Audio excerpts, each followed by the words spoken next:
세상에서 가장 놀라운 이야기 일부 징, 조, 편. 하나님이 이르시되 하늘의 궁창에 광명체들이 있어 낮과 밤을 나뉘게 하고 그것들로 징조와 계절과 날과 해를 이루게 하라. 창세기 1장 14절.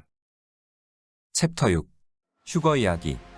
그들이 어린 양의 신부를 42달 동안 짓밟을 것이다.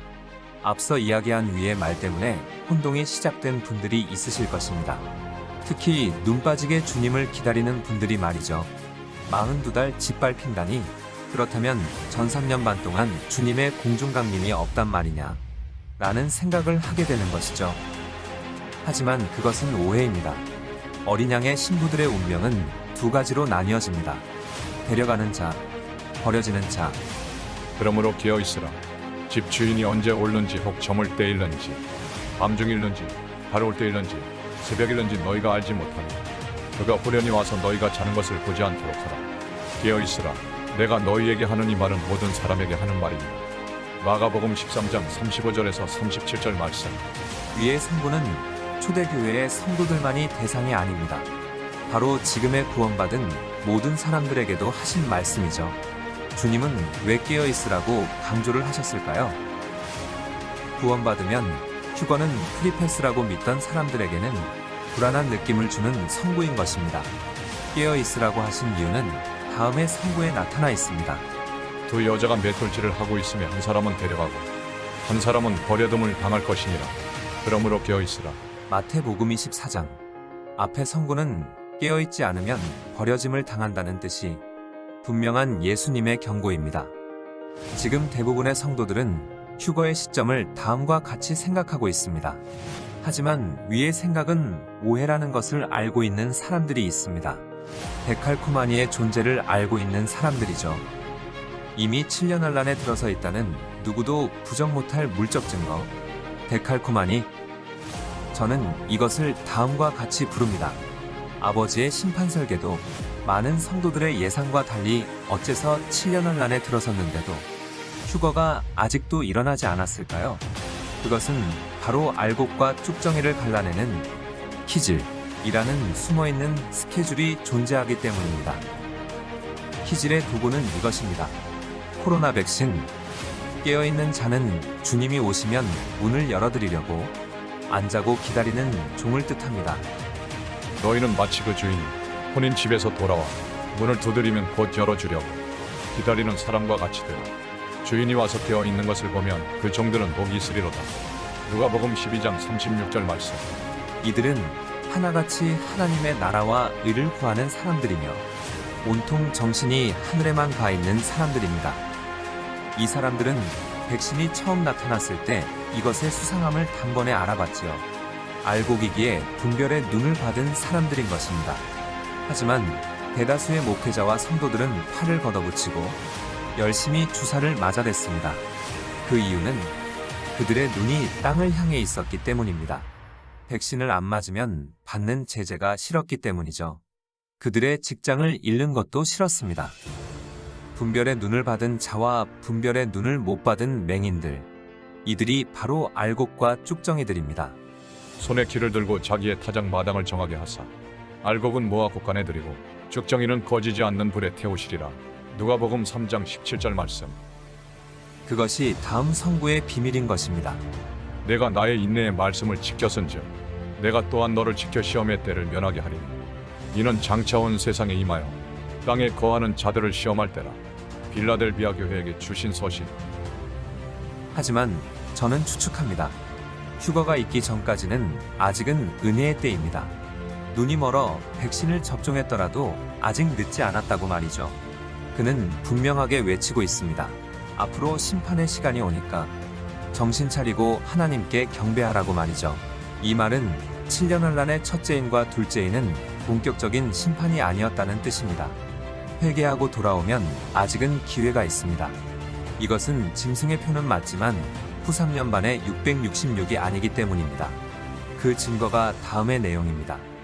일어서서 성도 몸 안에 성령을 측량하고 성령에 예배하는 사람들을 세워라. 그러나 그 성도의 육체는 측량하지 말고 내버려 두어라. 그것은 이방 사람들에게 내주었기 때문이다. 그들이 어린 양의 신부를 42달 동안 짓밟을 것이다. 전 3년 반의 짐승의 표는 0이 아닌 60만 죽이는 표이기 때문입니다. 아무튼 지금이 이미 7년 환란에 돌입한 시기라면 우리가 기다리는 그날은 도대체 언제일까요? 그 비밀은 다음의 성구에 있습니다. 또 보니 다른 천사가 공중에 날아가는데 땅에 거주하는 자들 곧 모든 민족과 종족과 방언과 백성에게 전할 영원한 복음을 가졌더라. 그가 큰 음성으로 이르되 하나님을 두려워하며 그에게 영광을 돌리라. 이는 그의 심판의 시간이 이르렀음이니 하늘과 땅과 바다와 물들의 근원을 만드신 이를 경배하라. 계시록 14장 6절에서 7절 말씀. 위의 성구는 계시록 14장의 7인의 순서 중 둘째인의 담당 천사가 외치는 소리입니다. 그는 분명하게 외치고 있습니다. 앞으로 심판의 시간이 오니까 정신 차리고 하나님께 경배하라고 말이죠. 이 말은 7년 환란의 첫째인과 둘째인은 본격적인 심판이 아니었다는 뜻입니다.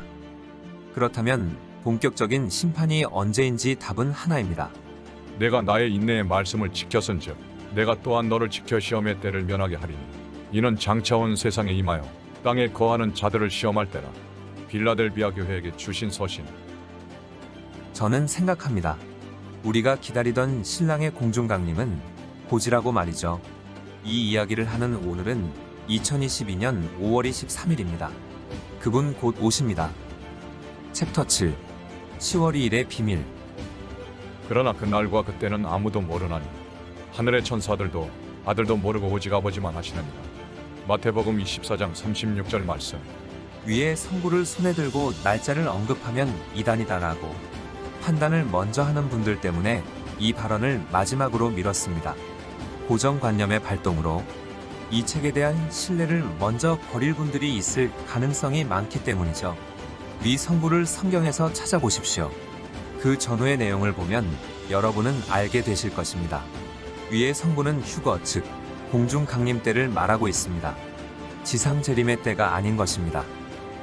7년 환란기의 주님은 두 번 오십니다. 첫째, 휴거의 공중 강림. 둘째, 심판의 지상 재림. 이제 여러분 잘 생각해 보세요. 위에 두 가지의 날 중 천사도 모르고 아들도 모르고 아버지만 아시는 날은 바로 공중 강림입니다. 지상 재림의 날은 비밀의 날이 아닙니다. 봄절기를 성취하시며 오신 주님은 다시 오실 때는 가을절기를 성취하실 것을 우리는 알고 있기 때문입니다. 지상 재림은 나팔절에 성취됩니다. 단지 그 해가 언제인지만 모를 뿐이죠. 그리고 육각도형과 데칼코마니의 끝의 기준인 2027년 10월 2일은 2027년의 나팔절이자 안식일입니다. 다시 말씀드립니다. 우리들은 명확히 7년 환란의 두 번째 해를 살고 있습니다.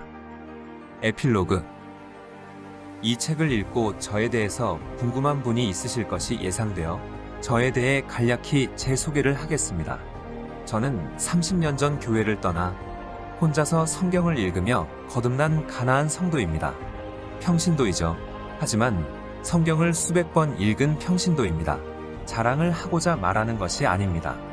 지금 제가 전하는 징조의 메시지가 성경의 문에 안이 쓴 내용으로 치부될 것이 염려되어서입니다. 이 글에 처음에 언급한 빈 공란의 7년 달력. 이것은 2020년 11월 24일 새벽 꿈에서 본 도표입니다. 2027년 10월 2일을 마지막으로 한 달력. 꿈에서 깨자마자 잊어버릴까봐 부랴부랴 그린 그림입니다.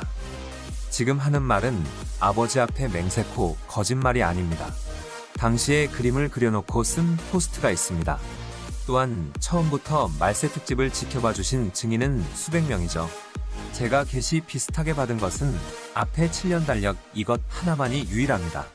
그 이후로는 제가 노력해서 찾으려고 안 해도 머릿속에 갑자기 생각이 떠오르는 대로 뒤져보면 어김없이 그것이 나타나는 경험을 계속했습니다.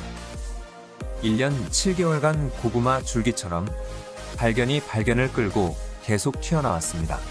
하지만 저는 최근까지 제가 하나님께 쓰임받고 있다는 말을 절대로 하지 않았습니다.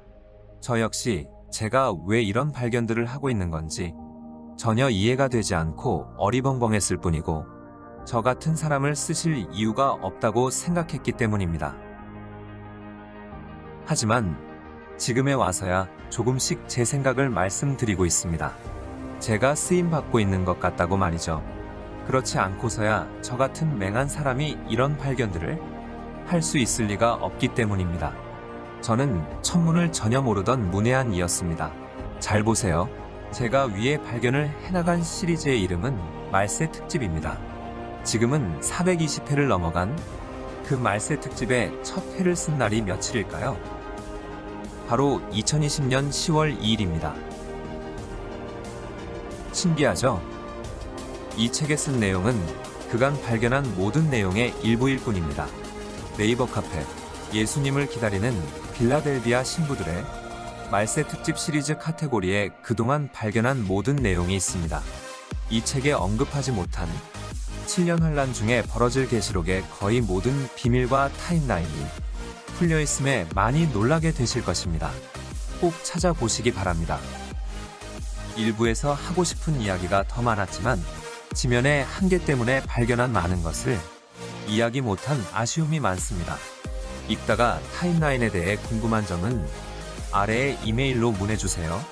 레텔콤, 네이버닷컴.